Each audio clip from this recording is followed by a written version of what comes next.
Olá, leitores da Bíblia, bem-vindos ao dia 148.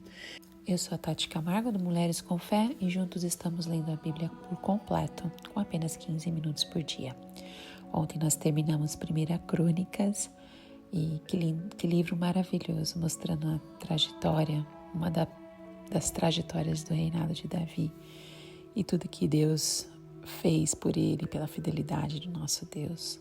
Lindo de ler a palavra de Deus e encontrar a natureza do Senhor ali tão vívida para as nossas vidas, né? Hoje eu vou ler para vocês Salmos dos capítulos 111 ao 117. Mas antes vamos fazer a nossa oração. Senhor Deus, muito obrigado pela oportunidade de estarmos lendo a Tua Palavra. Obrigado pela oportunidade de conhecer os Seus atributos, Suas características. Obrigada pela Tua fidelidade e bondade, que o Senhor é por natureza. E muito obrigada por ser o nosso Deus. Continue nos dando direção da Tua Palavra, revelação dos Teus propósitos, que nós consigamos ter compreensão daquilo que estamos lendo e que a Sua Palavra fique registrada em nossos corações para que possamos colocar em prática para ajudar outras pessoas, para compartilhar a Tua história com outras pessoas. Em nome de Jesus. Amém. Salmos capítulo 111. Aleluia! Darei graças ao Senhor de todo o coração na reunião da congregação dos justos. Grandes são as obras do Senhor. Nelas meditam todos os que a apreciam. Os seus feitos manifestam majestade e esplendor, e a sua justiça dura para sempre. Ele fez proclamar as suas maravilhas. O Senhor é misericordioso e compassivo. Deu alimento aos que o temiam, pois sempre se lembra de sua aliança. Mostrou ao seu povo seus feitos poderosos, dando-lhe as terras das nações. As obras das suas mãos são fiéis e justas. Todos os seus preceitos merecem confiança. Estão firmes para sempre, estabelecidos com fidelidade e retidão. Ele trouxe redenção ao seu povo e firmou a sua aliança para sempre. Santo e temível é o teu nome. O temor do Senhor é o princípio da sabedoria. Todos os que cumprem os seus preceitos revelam bom senso. Ele será louvado para sempre. Salmos capítulo 112. Aleluia! Como é feliz o homem que teme o Senhor e tem grande prazer em seus mandamentos. Seus descendentes serão poderosos na terra, serão uma geração abençoada de homens íntegros. Grande riqueza há em sua casa, e a sua justiça dura para sempre. A luz raia nas trevas para o íntegro, para quem é misericordioso, compassivo e justo. Feliz é o homem que empresta com generosidade e com honestidade conduz os seus negócios. O justo jamais será abalado, para sempre se lembrarão dele. Não temerá más notícias, seu coração está firme, confiante no Senhor. O seu coração está seguro e nada temerá. No final verá a derrota dos seus adversários. Reparte generosamente com os pobres, a sua justiça dura para sempre. O seu poder será exaltado em honra. O ímpio o vê e fica irado, range os dentes e definha. O desejo dos ímpios se frustrará. Salmos 113. Aleluia! Louvem, ó servos do Senhor, louvem o nome do Senhor. Seja bendito o nome do Senhor desde agora e para sempre. Do nascente ao poente, seja louvado o nome do Senhor. O Senhor está exaltado acima de todas as nações, e acima dos céus está a sua glória. Quem é como o Senhor, o nosso Deus, que reina em seu trono nas alturas, mas se inclina para contemplar o que acontece nos céus e na terra? Ele levanta o pó, o necessitado, e ergue o lixo, o pobre, para fazê-lo sentar-se com os príncipes do seu povo. Dá um lar à estéril, e dela faz uma feliz mãe de filhos. Aleluia. Salmos capítulo 114. Quando Israel saiu do Egito e a casa de Jacó saiu do meio de um povo de língua estrangeira, Judá tornou-se o santuário de Deus, Israel o seu domínio. O mar olhou e fugiu, o Jordão retrocedeu, os montes saltaram como carneiros, as colinas como cordeiros. Por que fugir, ó mar? E você, Jordão, por que retroceder? Porque vocês saltaram como carneiros, ó montes, e vocês, colinas, por que saltaram como cordeiros? Estremeça na presença do soberano, ó terra, na presença do Deus de Jacó. Ele fez da rocha um açude, do rochedo uma fonte. Salmos capítulo 115. Não a nós, Senhor, nenhuma glória para nós, mas sim ao teu nome, por teu amor e por tua fidelidade. Por que perguntam às nações onde está o Deus deles? O nosso Deus está nos céus e pode fazer tudo o que lhe agrada. Os ídolos deles, de prata e ouro, são feitos com mãos humanas. Têm boca, mas não podem falar. Olhos, mas não podem ver.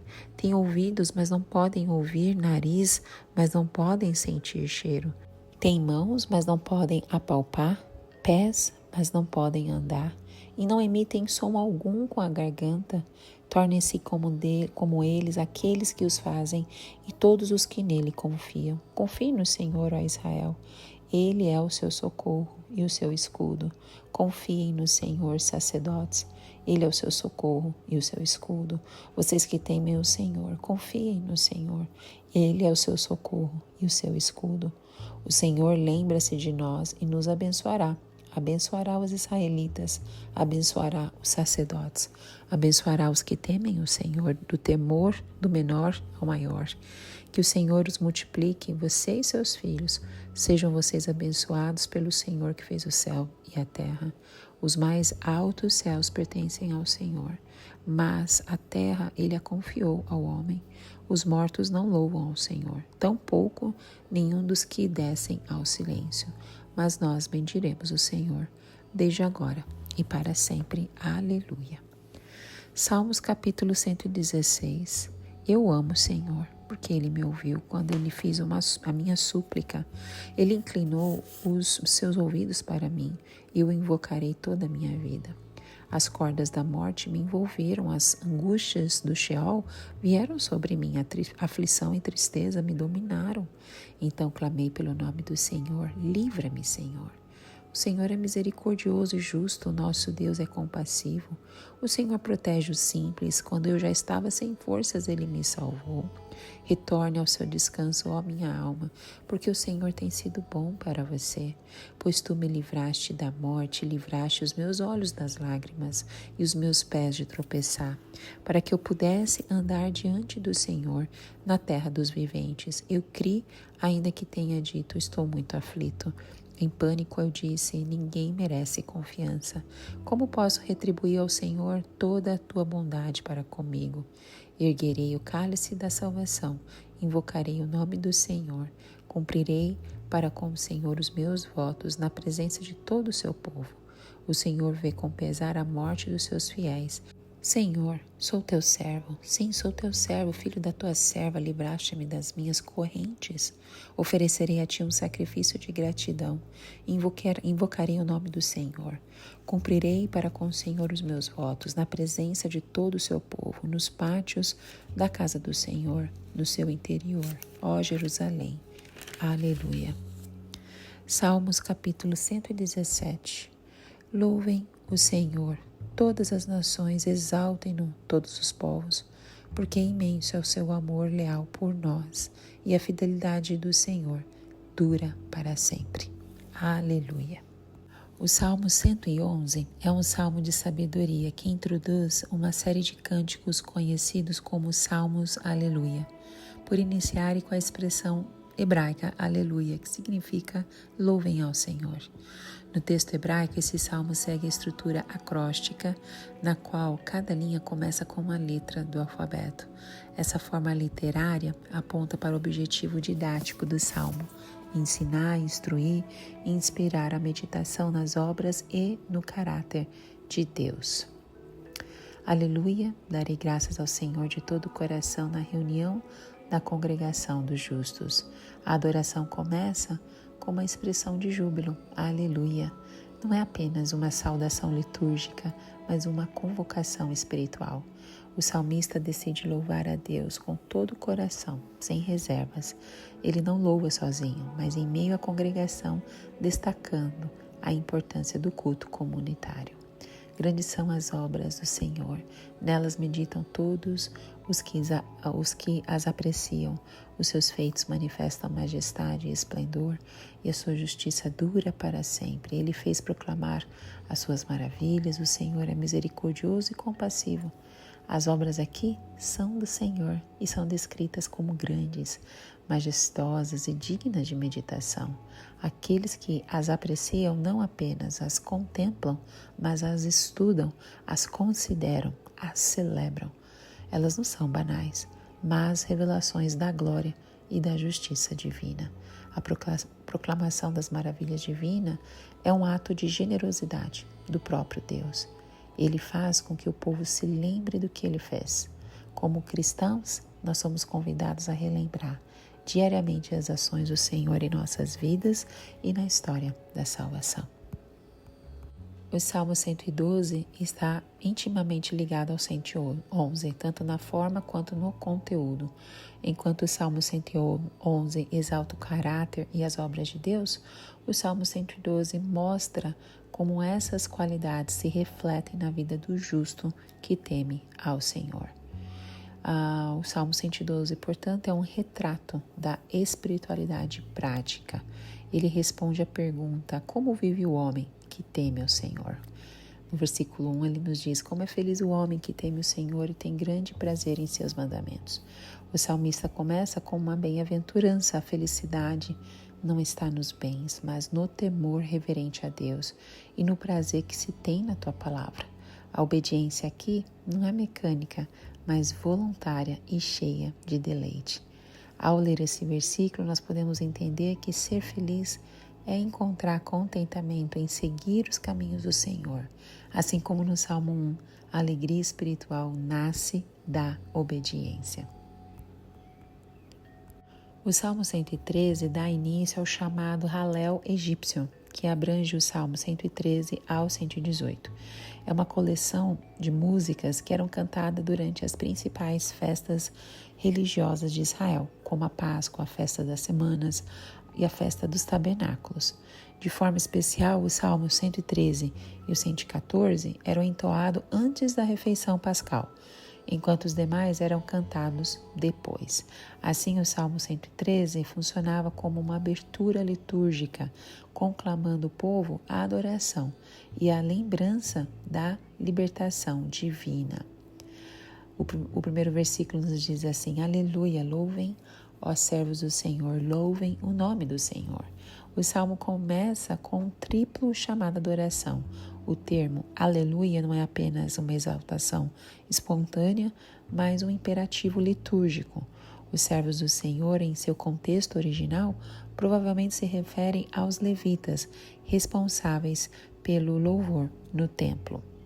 O versículo 2 amplia o louvor no templo, desde agora e para sempre.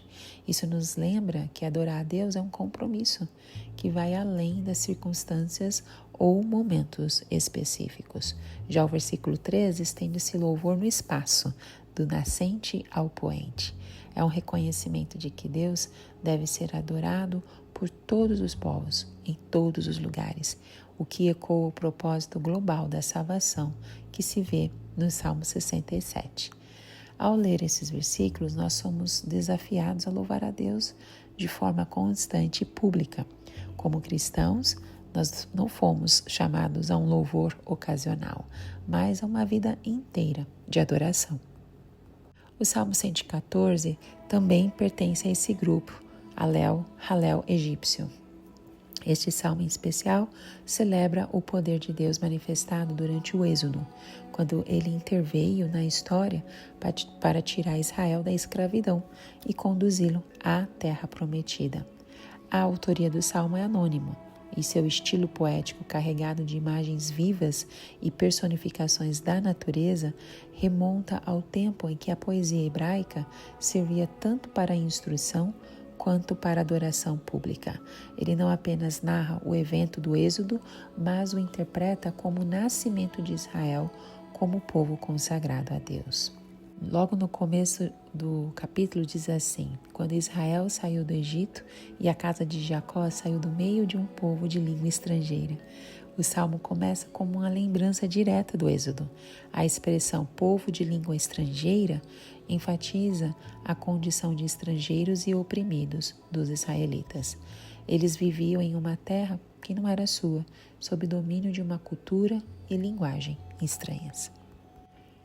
O Salmo 115 não há uma autoria definida no texto, mas muitos estudiosos sugerem que ele foi composto durante o período pós-exílico, quando os judeus retornaram da Babilônia e enfrentavam zombaria dos povos vizinhos.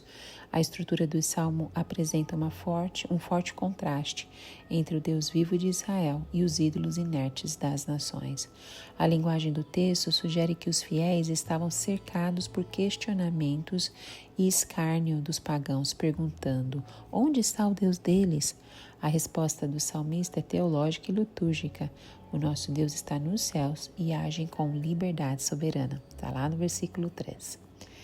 Ele começa assim: não a nós, Senhor, nenhuma glória para nós, mas sim ao teu nome, por teu amor e por tua fidelidade. E essa foi a abertura do Salmo, que já apresenta uma teologia fundamental. Toda a glória pertence exclusivamente ao nome do Senhor. Ao ler esse verso, nós somos confrontados com a tendência do nosso coração de desejar reconhecimento. A resposta bíblica é clara: a glória não nos pertence. Ela deve ser dada ao nome do Senhor por causa da sua fidelidade e verdade, dois pilares da aliança divina. O Salmo 116 provavelmente tenha sido cantado até por Jesus e seus discípulos na última ceia, conforme Marcos 14, 26. Vamos ler Marcos 14, 26. Marcos 14, 26 nos diz assim: e tendo cantado o hino, saíram para o Monte das Oliveiras. Essa conexão litúrgica oferece uma profundidade especial ao texto, pois ele se transforma em um cântico de gratidão entoado às portas da cruz. A autoria não é indicada no título, mas estudiosos sugerem que a sua origem está ligada ao episódio de livramento possivelmente vivido por Ezequias durante o cerco assírio e a sua doença mortal. Nós vamos chegar lá ainda na história de Ezequias. O tom pessoal e a estrutura do salmo aponta para uma experiência profunda de aflição e redenção e expressa em forma de testemunho público. O salmo começa assim: eu amo o Senhor porque Ele me ouviu quando lhe fiz a minha súplica. É uma confissão de amor esse salmo, mas não se trata de um sentimento abstrato, nasce da experiência concreta de ser ouvido por Deus. O salmista fala como alguém que clama no vale e recebe resposta. Como cristãos, nós aprendemos que o nosso amor a Deus é uma resposta ao cuidado que Ele já demonstrou por nós. E o Salmo 117, o menor capítulo de toda a Bíblia, com apenas 2 versículos. Apesar da sua brevidade, ele possui uma profundidade teológica imensa e comunica um dos temas centrais das Escrituras, o chamado universal para louvar a Deus. Embora não saibamos quem escreveu esse salmo, nem em que situação foi composto, sua mensagem revela uma visão missionária clara. Alguns estudiosos dizem que esse salmo de pura doxologia é messiânico, pois prediz a extensão da misericórdia de Deus aos gentios em Cristo. E o primeiro versículo já nos diz, louvem o Senhor todas as nações, exaltem todos os povos. O salmo começa com uma ordem clara: louvem o Senhor. E é uma convocação para adorar a Deus com entusiasmo. Essa ordem não se limita a Israel, mas é direcionada a todas as nações e a todos os povos. O uso desses 2 termos reforça essa universalidade do apelo. O versículo 2 que nos diz: porque é imenso é o seu amor leal por nós e a fidelidade do Senhor dura para sempre. Aleluia. O salmista apresenta agora os 2 grandes motivos de louvor: a misericórdia e a fidelidade de Deus. A palavra hebraica usada para amor leal é chesed, termo que aponta para o amor pactual de Deus, sua graça ativa, imerecida e constante. Já o termo fidelidade traz a ideia de firmeza, estabilidade e de verdade. Deus é confiável em tudo o que diz e faz. A sua fidelidade não depende da nossa constância, mas é da sua própria natureza. As misericórdias do Senhor, elas se renovam a cada manhã e a sua fidelidade é grande. Que Deus continue falando aos nossos corações e te vejo no próximo áudio. Tchau, tchau.